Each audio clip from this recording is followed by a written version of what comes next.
ओम अग्निमीळे पुरोहितं यज्ञस्य देवं ऋत्विजं होतारं दधिधातुम्।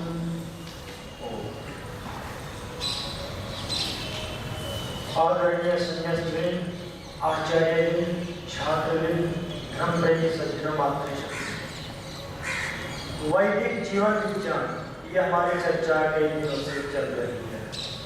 कल हमने इसके अंतर्गत भावना को देखा कि भावना क्या है, इसके रहस्य क्या है। अभी जो स्वाध्याय का जो मंत्र अभी यहाँ प्रस्तुत किया गया है, थोड़ी चर्चा इससे कर लेते हैं आगे के विषय को बढ़ाने, क्योंकि मंत्र हमारे ही विषय से संबंधित है। इस मंत्र के अंदर 4 विशेषण अग्नि देवता के बताए हैं। वो हव्यवाट है, वो उषित है, वो चनोहिता है और वो अमर्त है। 4 विशेषण अग्नि के हैं और उसको इवर्त में यानी उपमार्थ में उसको मनुष्य में घटा दिया गया है। अग्नि क्या है? हव्यवाट है, जो ये अग्नि है, ये सूर्य की रश्मियां, मन की रश्मियां भी हैं। तो हव्यवाट हव्यम रहती, हव्य को वहन करती। आपको ऐसा लगता है कि जो आहुति आपने दी वो सूर्य तक चलेगी, किंतु ऋषि ऐसा मानते हैं। मनु जी कहते हैं सम्यक आदित्यम उत्तिष्ठते, जो भी आपने यहाँ आहुति दी है वो आदित्य लोक को चलेगी। तो जाने की गति कितनी होगी?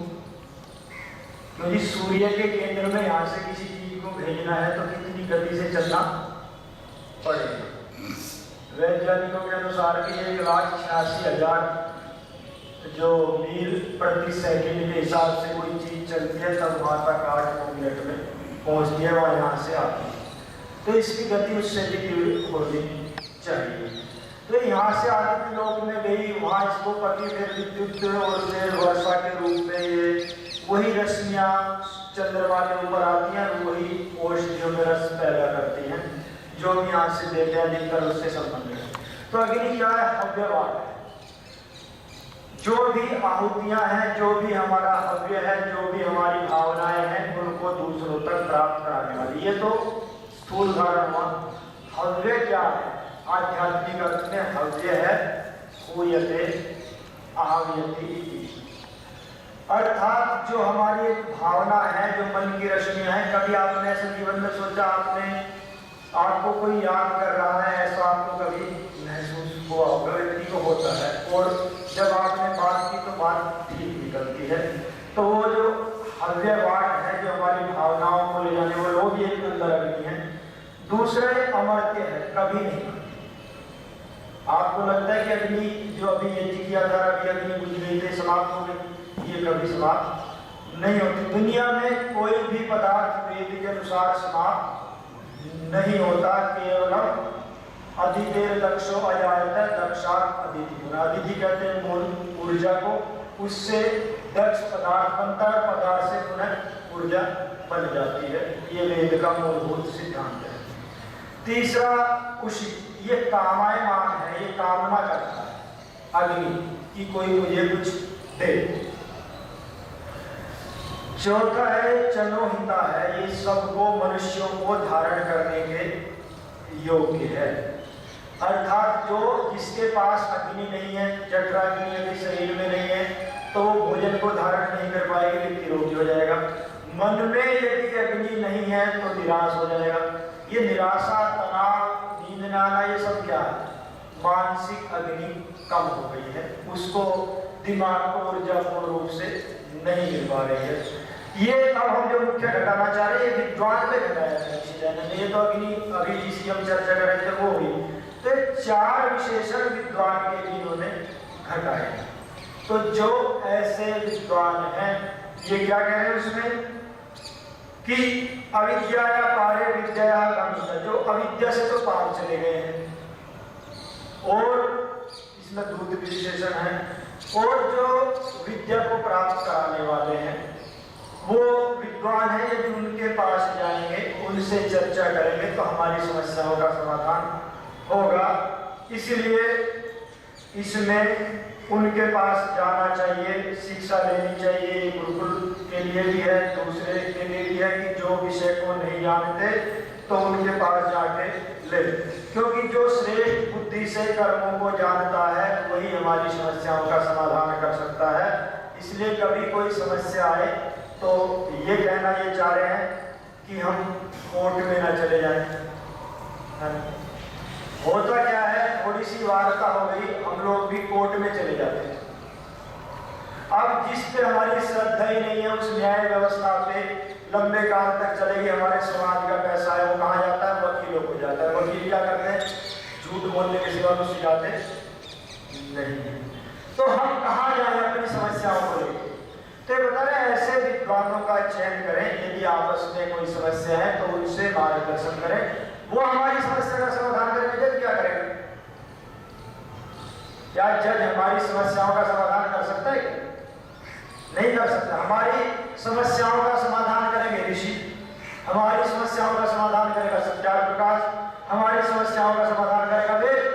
वेद में किन विषयों को लेके किस समस्या का समाधान होता है वो हमें दोनों पक्षों को मानना चाहिए, तो हमारी समस्या दूर हो सकती है। जज तो समस्याएं, कानून तो ये आज का बढ़ाता है, कम नहीं करता। इसलिए वर्षों से मुकदमे चल रहे हैं, समस्याओं का समाधान नहीं हुआ। होता है दूसरा प्रश्न और आगे पहुंच जाता है, वो इसके ले लेता है। तो समस्या का समाधान हो ही नहीं सकता, क्योंकि समस्या हमारी अपनी है, हम जानते हैं कैसे दूर हो सकती है। तो इसी में मंत्र में ये कहा गया, तो ऐसे जो अग्नि के स्वरूप विद्वान हैं उनके पास जाएं, उनके नियंत्रण में रहें, उनकी वार्ता को माने, वेद की आज्ञा को माने और अपनी समस्याओं का समाधान करें। हम आगे चलते हैं। ऐसे ही परिवार में कोई समस्या आ गई, एक दूसरे को शिकायत करते हैं ना, बैठ के चर्चा करें। किसी वैसे नहीं होती तो किसी विद्वान को बुला के चर्चा करें, तो मुझे नहीं लगता कोई हमारी समस्या बचेगी। पुराने विषय को आगे बढ़ाते हुए जो हमारी चर्चा चल रही थी, वैदिक जीवन विज्ञान, मैं आपसे पूछना चाहता हूं, यदि किसी राष्ट्र के पास अपनी कोई संस्कृति ना हो, कोई शिक्षा पद्धति ना हो, तो क्या वो विकास कर सकता है? क्यों नहीं कर सकता? किसी राष्ट्र के पास यदि अपनी कोई संस्कृति ना हो, अपनी एक शिक्षा पद्धति ना हो, तो क्या वो विकास कर सकता है? क्यों कर सकता है? तो क्यों कर सकता है? नहीं कर सकता तो क्यों नहीं कर सकता?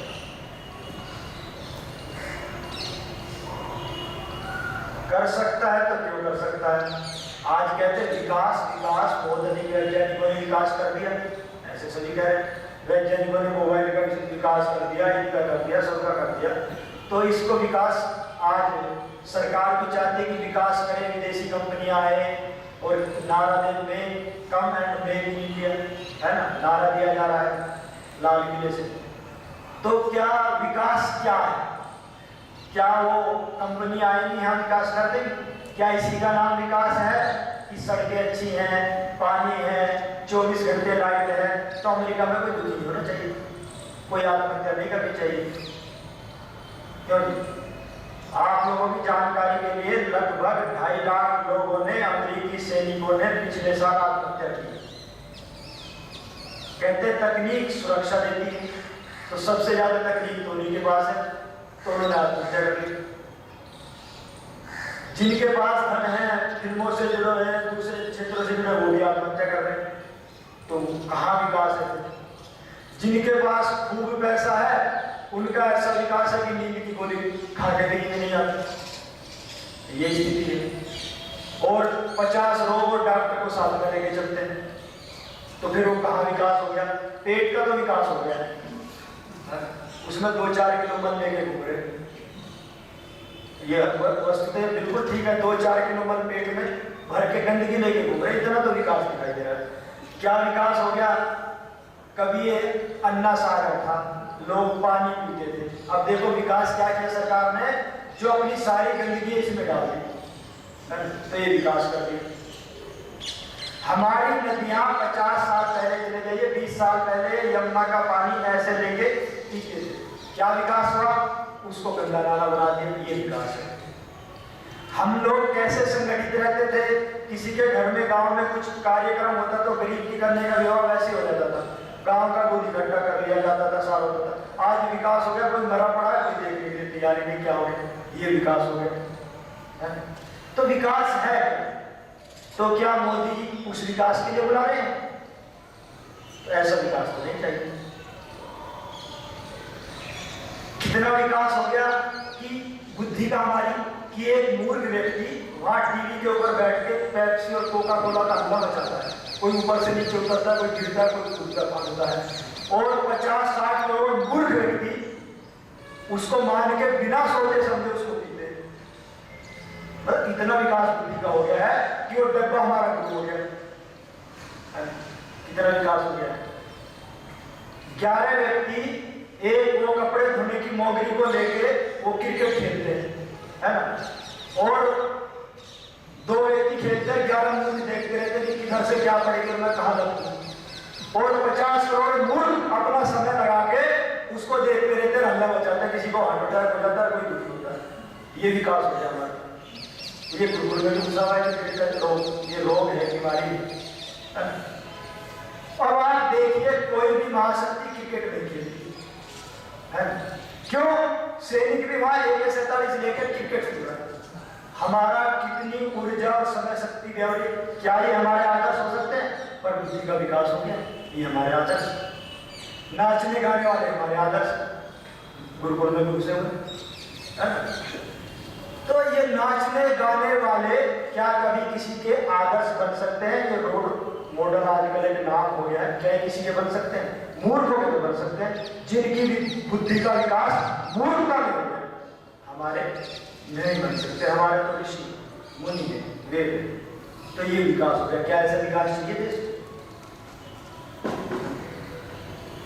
एक व्यक्ति हमारा आदर्श है, शराब का प्रचार करता है, जिसका नाम धोती है, शराब का प्रचार करता है, वो हमारा आदर्श है। हमारा आदर्श मूर्ख व्यक्ति शराब का प्रचार व्यक्ति कैसे हो सकता है? अब उसके जो भक्त हैं करोड़ों, वो भी उन चीजों का प्रचार करते हैं कि हमारा व्यक्ति भी है। तो ये कभी भी हमारे आदरणीय नहीं हो सकते। ये मूर्ख हैं, और मूर्ख व्यक्ति किसी का आदर्श नहीं हो सकते। कुछ लोग कहते हैं खुद नहीं पीते और महामूर्ख है, खुद नहीं पीते, जनता को किसके प्रचार रहा है? ये किसके प्रचार कर रहे हैं? खुद नहीं पीता प्रचार करता है, तो फिर महामूर्ख को 16 गुना दंड का भागी, इसका मतलब अशंकारी कर रहा है। तो ये कभी भी हमारे आदर्श नहीं हो सकते, ध्यान देने की बात है। किंतु सब जगह कई बार गुरुकुल में भी देखा जाता है, टीवी पे कर्मचारी भी बैठे हुए क्रिकेट खेल रहे हैं, कई आचार्य लोग भी रेडियो लगा के बैठे हुए क्रिकेट सुन रहे। अरे भगवान ने बड़ा कीमती समय दिया है, उसको आप 5-6 घंटे हो तो मूर्ख नहीं, उनको तो पैसा मिल रहा है, आपको क्या मिल रहा है? वो तो उनको तो करोड़ों पैसा मिलता है, वो तो उनका बिजनेस है। आपको क्या मिल रहा है? आप अपना स्वाध्याय में लगाए, शक्ति इधर लगाए। तो ये बुद्धि का विकास हो गया है कि आज महापुरुषों की, ऋषियों की, वेद की बात अच्छी नहीं लगती। वो जो मूर्ख व्यक्ति कह दे वो ठीक है, वैसे ही फैशन भी आ जाता है, वैसे विचारधारा भी आ जाती है, वैसे ही खाने लगते। अब आप देखिए कोका कोला और पेप्सी में क्या है? बीमारी को छोड़ के कुछ है क्या? सरकार भी मूर्ख है, उसने उसको अनुमति दी। क्या शराब पीने से किसी का भला हुआ है क्या? हो सकता है क्या? सरकार भी बीमारी है ना, और करोड़ लोग प्रचार कर रहे हैं, पी रही, रिक्शा वाला भी पी रहा है, उद्योगपति भी पी रहा है। तो क्या ऐसे लोग हमारे आदर्श, या हम उनको, वैसे तो वैदिक राज्य में तो ऐसे लोग रहने के अधिकारी नहीं, सीधी बात है, क्योंकि वेद की आज्ञा है, शास्त्रों की आज्ञा है, वृत्ति उपाय है, निषेध है, ये धर्म विरोधी है। जिनका धर्म के साथ विरोध ना हो ऐसे उपाय को अपनाएं, उन चीजों का व्यापार करें, तो ये धर्म के साथ इसका सीधा विरोध है। तो ये हमें जानकारी गुरुकुल वालों को, बाहर वालों को, कि ये कभी भी हमारे आदर्श नहीं हो सकते। क्यों समय लगाते हैं इन कामों के लिए? और आगे चलते हैं। अब शिक्षा प्रणाली ने क्या दिया? शिक्षा प्रणाली ने तो दिया है, ये आधुनिक शिक्षा प्रणाली की तो देन है, ये ऐसा दिमाग कि ये हमारे आदर्श है। कोई कितना बड़ा महात्मा आ जाओ कोई सुनने नहीं जाता, और ये आ जाए नाचने गाने वाले आ गए, क्रिकेट वाले, भीड़ लग जाती है। क्यों? क्योंकि दिमाग विकास हो गया है। क्यों जी? तो अब किसकी देन है? अब हम इस पर विचार करते हैं। शिक्षा प्रणाली जो हमने पहले, किसी भी देश को, राष्ट्र को, परिवार को, विश्व को चलाने के लिए एक शिक्षा प्रणाली की अपेक्षा है। आधुनिक वाली तो फैल चुकी है, इसमें तो कोई संदेह नहीं है, ये तो समाप्त प्राय है। क्योंकि मैंने अनेक उदाहरण दिए, अगर तकनीक से सुख होता तो अमेरिका के सैनिक आत्महत्या नहीं करते, बड़ी तकनीक है, वहीं से बैठे बैठे बटन दबा देते हैं। दूसरा, यदि वहां शिक्षा प्रणाली से विकास होता तो एक छोटा सा बच्चा एक 47 लेके अखबार में पढ़ते रहते हैं और भून देता है जाके चल के, अपने माता पिता को मार देता है। ये विकास हो गया कि बच्चे को थप्पड़ मारा माता पिता ने तो उसको जेल हो गई, ये विकास हो गया। हमारे यहाँ ऋषि कहते हैं उनको डंडों से पीट के भी ठीक करना पड़े, आसुरी शक्ति वैसे थोड़ी मांगती है। बच्चों को यदि आसुरी शक्ति आ रही है, प्रेम की भाषा समझता नहीं या तो बुद्धि का स्तर नहीं समझेगा, तो डंडे की एक ऐसी भाषा है सारा कोई जल्दी समझ जाता है। तो बच्चा जल्दी समझ जाता है कि अगर अगली बार गलती की तो ऐसे ही पिटाई होगी, क्योंकि वो 8 अस्थायी भाव है, एक में जो पीड़ा का भाव है ना उसको हो गया है, प्रेम की भाषा से नहीं होता। तो जो मसल्स टूटने के बाद जो पीड़ा हुई है डंडे खाने के बाद, वो उसको याद रखते कि गलती नहीं करती, और वहां माता पिता को जेल हो जाती है, तो ये विकास हो गया। तो इसका सिद्ध क्या हुआ कि विकास नहीं हुआ, विकास किसी और का नाम है अच्छी सड़कें बन जाना। जब हमारे पास अच्छी सड़कें नहीं थी कि हम सुखी नहीं थे, ना हमें कोई रोग थे, सुखी थे। अब गांव वालों को भी मधुमेह हो गया है, हृदय घात हो गया, बेचारे वो भी डॉक्टर के चक्कर काट रहे हैं, क्योंकि चाय पीते हैं सुबह उठ के, दूध तो बेचते हैं, तो उनको तो हो गए। तो अब ये विकास हो गया है कि बैड टी उसका नाम है कि बुरी टी है, और फिर भी पीते हैं। तो अब शिक्षा प्रणाली कैसे परिवर्तन कर सकती है? तो रशियन शिक्षा प्रणाली वही है, अमेरिकन शिक्षा प्रणाली वही है, सारे संसार में उस शिक्षा प्रणाली ने कब्जा कर लिया। तो उसके दुष्परिणाम देखे गए हैं। एक शिक्षा प्रणाली और है जो कुरान के माध्यम से आ रही है, उसके भी दुष्परिणाम दुनिया देख रही है, उसके भी दुष्परिणाम देख रहे हैं, इराक में दुनिया में देखे भी।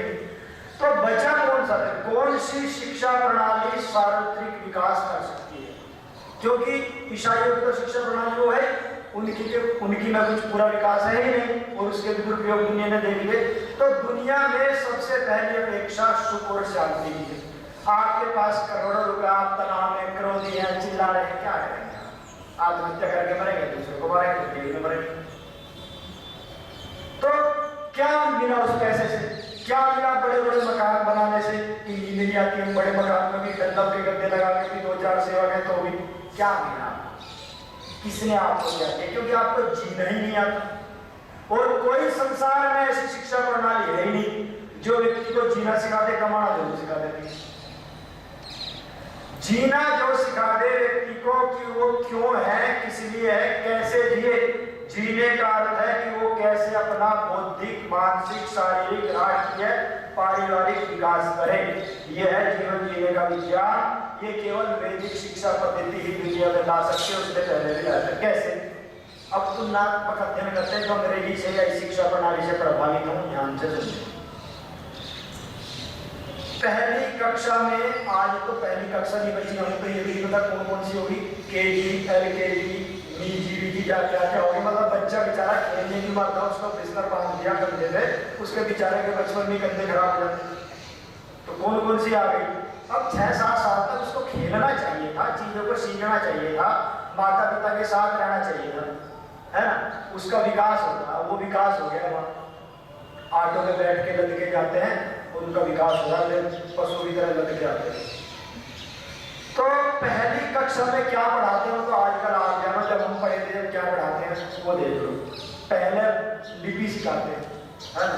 ये सिखाते हैं, वो सिखाते हैं। 2-3 साल में 5वीं में आते आते व्यक्ति को 2 दूनी 4, 2 दूनी 6 ऐसे कुछ आता है, ज्यादा नहीं आता, थोड़ा बोलने लगता कुछ भाषा है, ये पता नहीं आता कि मैं बोल क्यों रहा हूँ, कहाँ कैसे है क्या है, कुछ भी पता नहीं होता। आज भी ऐसी हालत।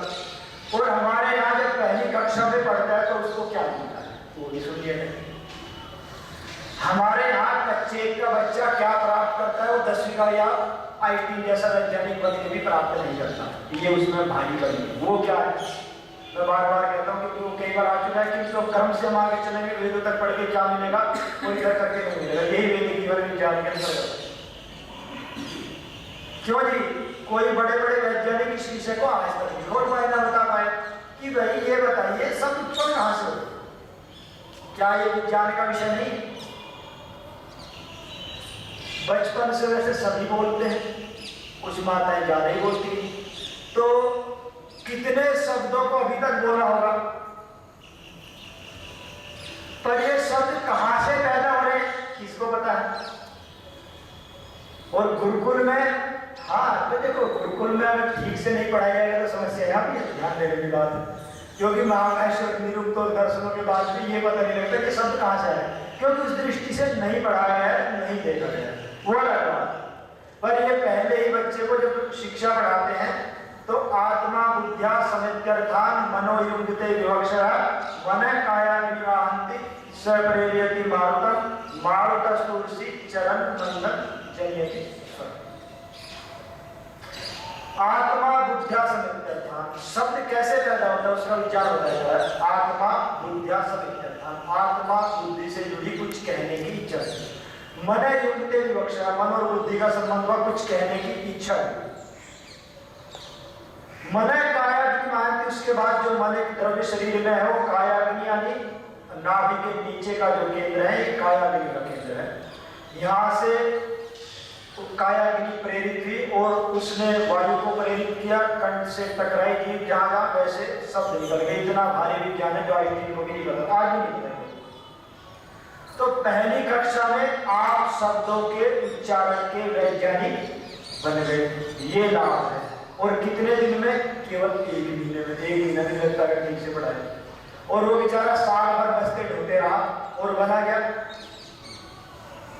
क्यों नहीं?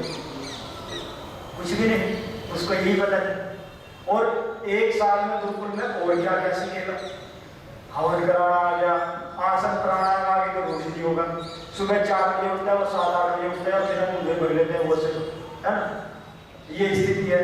तो कितना भारी स्वास्थ्य में, बुद्धि में मंत्रों का पाठ करेगा।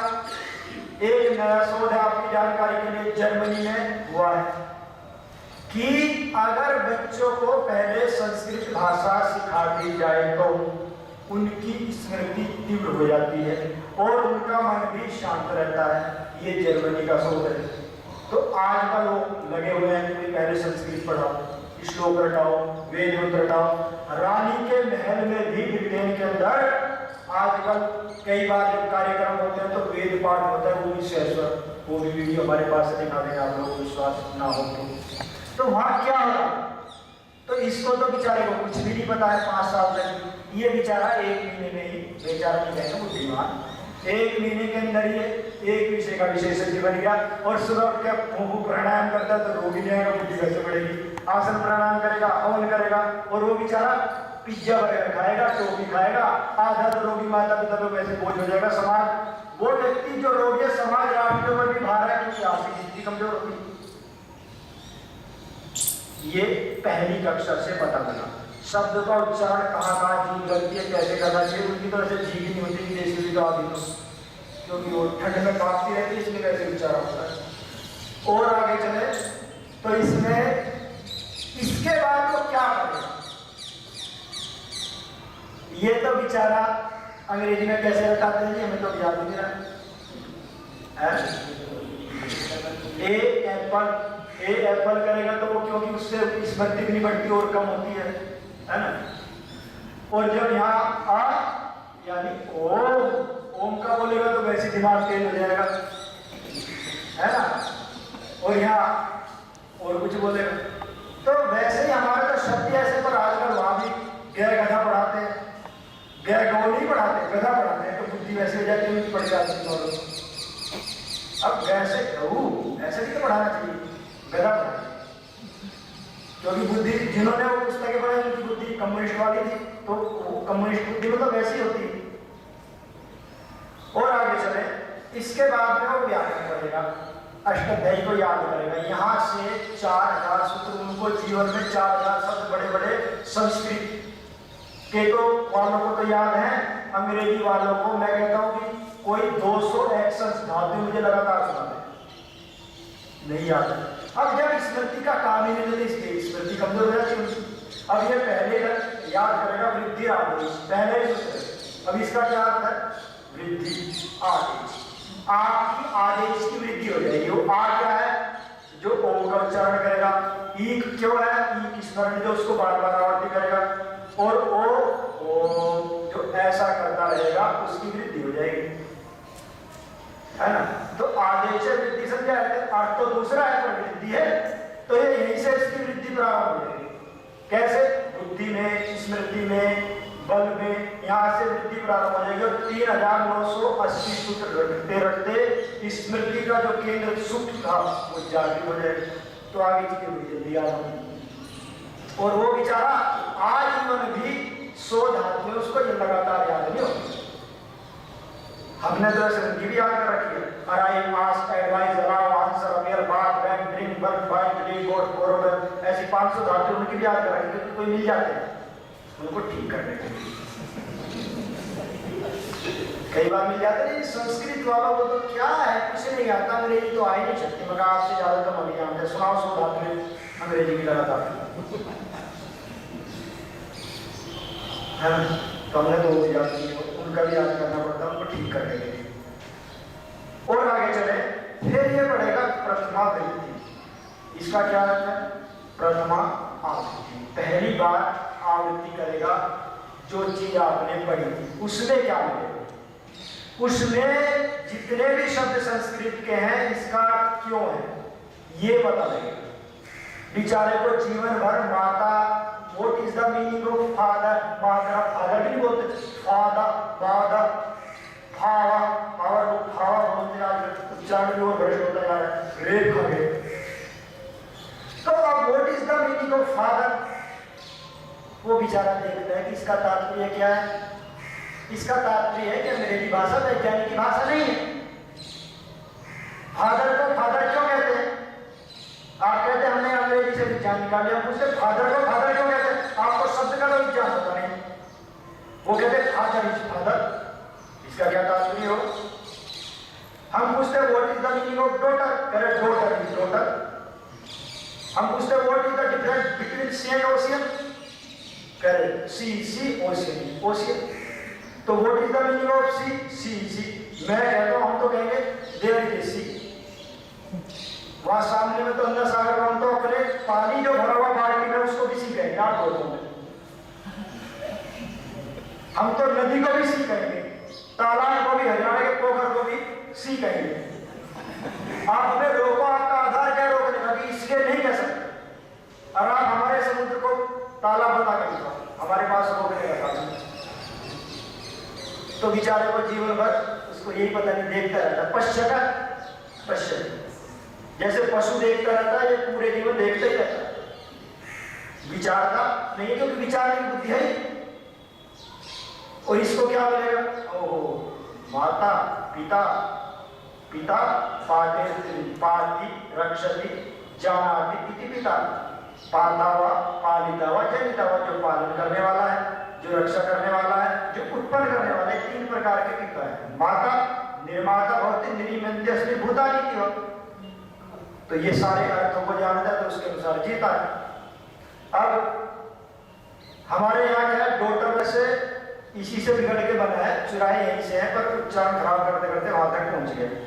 अगर संस्कृत की तरफ लौटे थे डॉटर को भी खोल सकते हैं, पर इतनी बुद्धि का विकास नहीं हुआ कि इधर लौटा जाए, लौटेंगे पिट पिटा के। और आगे चले तो अब दुहिता, इसको क्या बता देगा? दुहिता, दुहिता यानी पुत्री। तो दुहिता को दुहिता क्यों कहते हैं? उसका अर्थ उसी में छिपा हुआ है। दुहिता दूरहिता, उसका विवाह दूर में करना चाहिए, पास में करना चाहिए। थोड़ा बहुत कुछ होगा, लड़के भेजिए है ना, इसलिए उसका दुहिता दूरहिता, उसका हित दूर में ही, विवाह देश देशांतर में कर दो। और दुर्हिता, उसका हित करना बड़ा कठिन है। पता नहीं सास ससुर कैसे मिलेंगे, पति कैसे मिलेगा।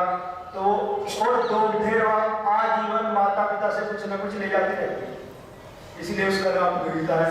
कभी भात भरना है, कभी ये करना है, कभी वो करना है, कभी ये हो गया कि अब देखिए तीनों घटने नहीं सकते, आज भी तीनों वही काम हो रहे। और उनसे पूछे what is the meaning of doctor, doctor is doctor. अब ये यहाँ से यहाँ गया, पहले सबसे पहले अरबी में गया संस्कृत से, क्योंकि जब अरब देश वाले यहाँ आए शिक्षा लेने के लिए तो उनका उच्चारण थोड़ा ठीक नहीं, तो उन्होंने दुहितर को दुखतर बोल दिया, क्योंकि ये दुख देने वाले उन्होंने माना हुआ, ये दुख देती है तो दुखतर बोल दिया उन्होंने। और वो दुखतर बिगड़ते बिगड़ते जैसे ही उधर पहुंचा मिश्रादी में, वो और एक शब्द बिगड़ा अंग्रेजी में आते आते हो, लेकिन में आते आते वो डॉटर हो गया।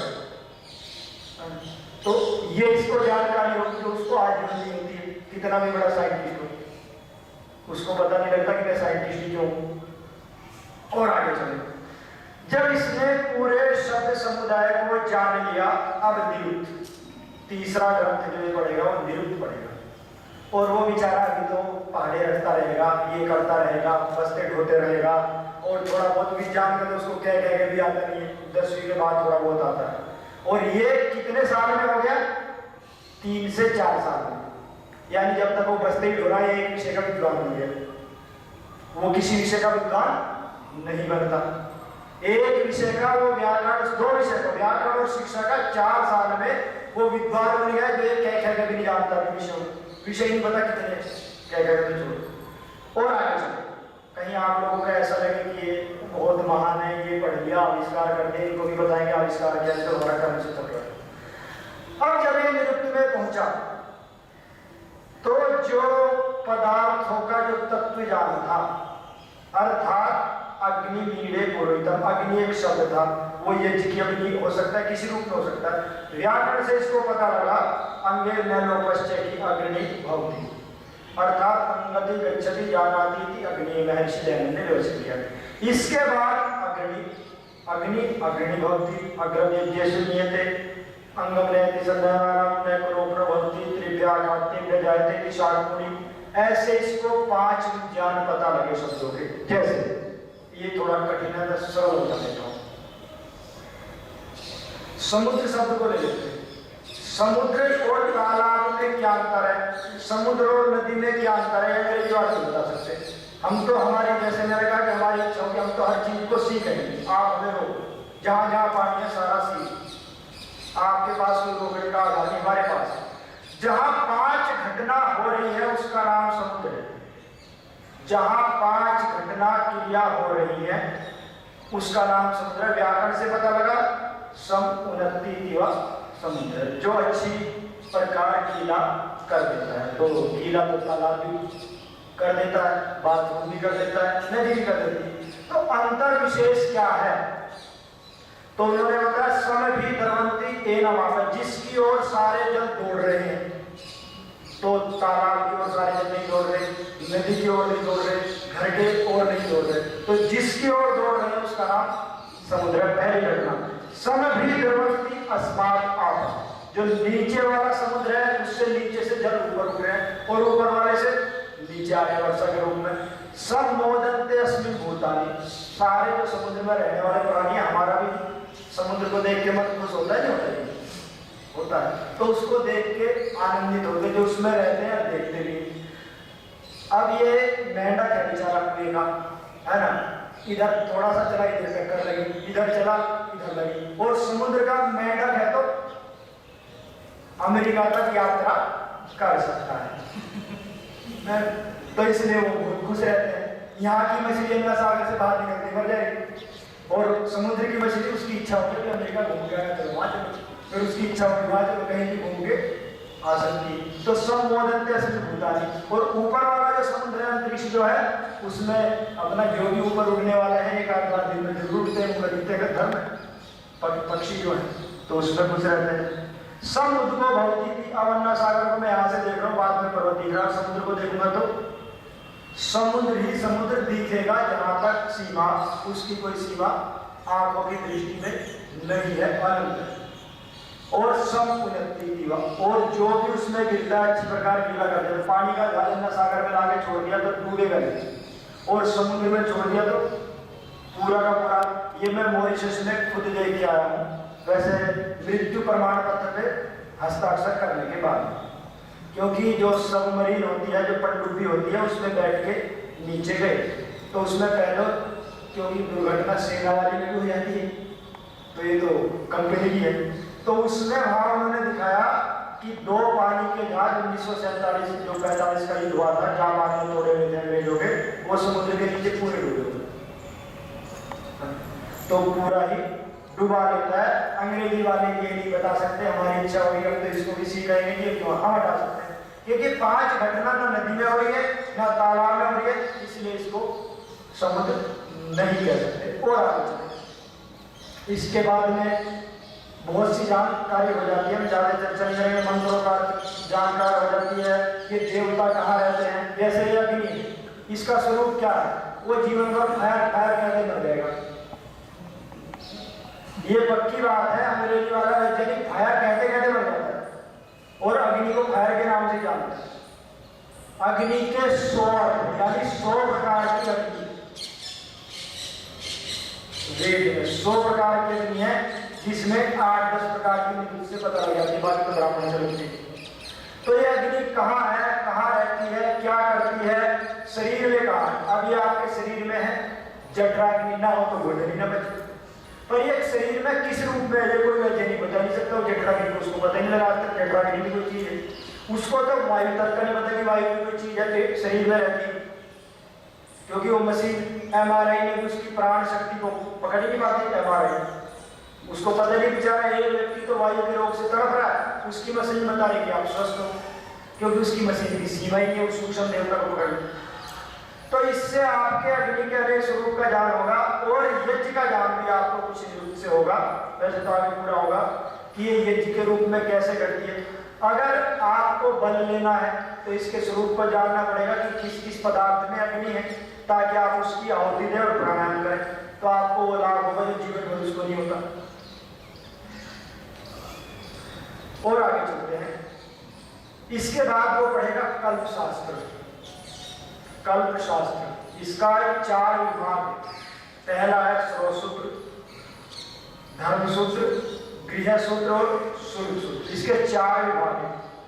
कल्प जो श्रोसूत्र पहला विभाग है, उसमें क्या है, आप लोगों को यदि याद हो, पढ़ते हो ना ऋषि दैनिक के ग्रंथों को तो याद होगा, नहीं तो नहीं होगा, क्योंकि हम दूसरों के भी नहीं पढ़ते रहते, नहीं पढ़ते, अखबार में देखने का घंटा लगा लेते हैं।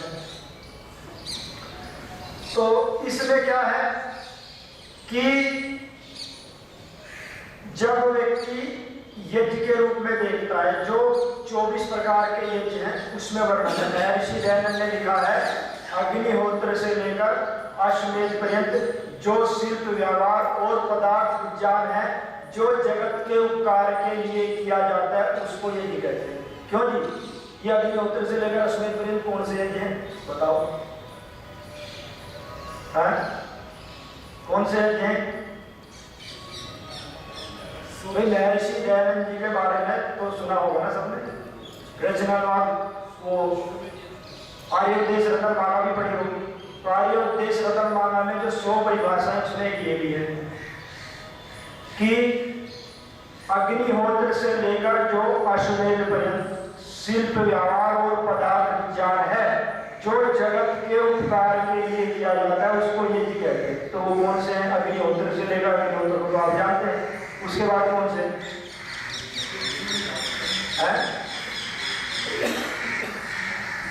इसको नहीं जानोगे तो ये तो अधूरा रहेगा। तो आपने इसका मतलब कम से कम रट्टा तो लगाई लो, वो तो आप भाई होते ही तो वाले, वैसे नहीं है तो उसका रट्टा तो लगाई लो, समझने का जब पढ़ेंगे तो तो उसमें 7 सोमयाग हैं, वैसे आगे ज्यादा भी हैं, 7 इष्टियां हैं और 7 स्मार्ट यज्ञ हैं, और 100 जो स्मार्ट यज्ञ नहीं आते हैं, तो कुल मिला के 24 यज्ञ हैं। 24 यज्ञ का नाम है, 24 जो ब्रह्मांड है उनके स्वरूप है। एक प्रकार से ये जानना चाहिए। ये जो आप यज्ञ करते हैं ये क्या है, ये अग्निहोत्र क्या है, कभी विचार किए? करते तो है ना, तो जिसको करते हैं वो क्या है ये तो जानकारी होनी चाहिए। क्यों जी रामदास जी क्या है?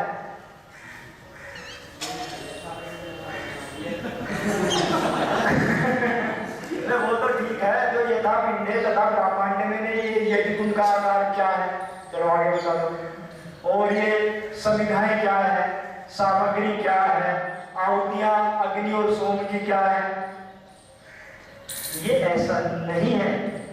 ये पूरे नित्य विचार की जो देवता कर रहे हैं, यथा पिंडे तथा ब्रह्मांड तथा देव यज्ञ, ये जो देव यज्ञ है ना, इसमें वही घटना है जो आपके शरीर में हो रही है, जो यूरोप में हो रही है, जो अंतरिक्ष लोक में हो रही है, वो घटना यहाँ भी हो रही है। इसका नाम है कृत्रिम यज्ञ। और जो देवता कर रहे हैं सूर्य चंद्रमा वायु, उसका नाम है नित्य यज्ञ। कृत्रिम यज्ञ और नित्य यज्ञ में ऐसे ही अंतर है जैसे ऊर्जा आपके शरीर में है और भोजन क्या करता है, उस ऊर्जा को बढ़ा देता है। कृत्रिम जो आप खा रहे हैं सब कृत्रिम है। वैसे तो आज तो ज्यादा कृत्रिम है, क्योंकि फलों पर भी दवाई है, उस पर भी दवाई है, सब्जियों में भी इंजेक्शन है, तो आज तो महाकृत्रिम है। तो ये क्या करता है, ये बेचारे को जीवन भर उसको मर जाता है, पैदा हो जाता है, अंग्रेजी पढ़ने वाला। अगर यहाँ वाले भी ध्यान नहीं देते तो इनकी भी यही हाल है। आप लोग मर फिर उनका कोई ज्यादा नहीं, आप लोग करते हैं धन्यवाद पर, क्यों जान तो है, क्यों करें, क्या मिलेगा, इसका रहस्य क्या है, ये उससे बोलता है जिसका नाम है कल्पशास्त्र। और उसका जो सूत्र है वो विभाग है, तो अग्निहोत्र से लेकर जो अश्वमेध पर्यंत पहला अग्निहोत्र है, उसके बाद में दशेष्टि पौर्णमासेष्टि है, फिर चातुर्मास्य है, चातुर्मास्य के बीच बीच में भी काम्येष्टि है। ये 3 प्रकार का है, वो बताना पड़ेगा क्योंकि विषय चल रहा है। यदि 3 विभाग वाला जो 24 है वो तो अलग है, 3 प्रकार है, वो तो विभाग है। एक है नित्य यज्ञ, एक है काम्य यज्ञ, और तीसरा है नैमित्तिक यज्ञ। नित्य, काम्य और नैमित्तिक। नित्य यज्ञ क्या है? यावत् जीवेत अग्निहोत्रम जुह्यात्, जब तक व्यक्ति मरने से पहले भी हवन पर कहीं मरेगा उसको छूट नहीं। जो गृहस्थी हैं जो हवन करते हैं, अगर बीमार भी है ना तो हवन नहीं छोड़ना। अभी प्राण भी निकलने हैं तो उसका हाथ पकड़ के आहुति डाले। ये है यावत् जीवेत अग्निहोत्रम जुह्यात्, जब तक जिएगा तब तक करेगा, ये नित्य है, इसमें छूट नहीं है। कुछ लोग छूट ले लेते हैं, वैसे कैसे ले लेते हैं कि नियम तो तब था कि जब आप कहीं यात्रा में थे, विदेश में थे, कहीं थे, किसी कारण से प्लेन में बैठे थे, यदि का समय हो गया तो वहां तो कर नहीं सकते, नहीं तो हमारा केवल हो जाएगा। तो अब क्या करें, वो तो छूट गया। तो अब प्रातः काल का छूट गया तो सायकाल प्रातः काल की आहुति दे दें, ये नियम था। अब लोगों ने कई जगह तो ऐसा किया, हमेशा के लिए छोड़ दिया कि छूटा हुआ मान लिया, इसलिए दोनों समय की एक जगह दे देते। वो था जब छूट जाए, अभी छूटा ही नहीं था और आपने अभी मन से छोड़ दिया उसको, तो वो ये है जब तक करना है। इसमें वस्तुतः शास्त्रों के अनुसार ये सामग्री नहीं है, क्योंकि ये विशेष खाना है तो इसको थोड़ा थोड़ा बांटना चाहिए, क्योंकि शास्त्र में ऐसा लिखा हुआ है। तो इसमें क्या है, या तो व्रीहि जो लाल चावल है जो विक्रम जी के गांव में पैदा होते हैं वो, और यवैवा जो राजस्थान में खूब होते हैं, उनकी आहुति देनी चाहिए। उनको हम खा सकते हैं, कैसे दे, पुरोडास बना के दे या फिर चावल चरु के रूप में दे, तो उसको हम खा सकते हैं। तो ये विशेष जो नहीं खाते हैं तो ज्यादा नहीं कहेंगे, गीता में भगवान कृष्ण ने कहा हुआ वो पाप से उनका संबंध हो जाता है। और आगे चलते हैं, ये हो गया नित्य यज्ञ। काम में अब आपकी इच्छा है, शरीर कमजोर है, रोगी है, क्या हो गया,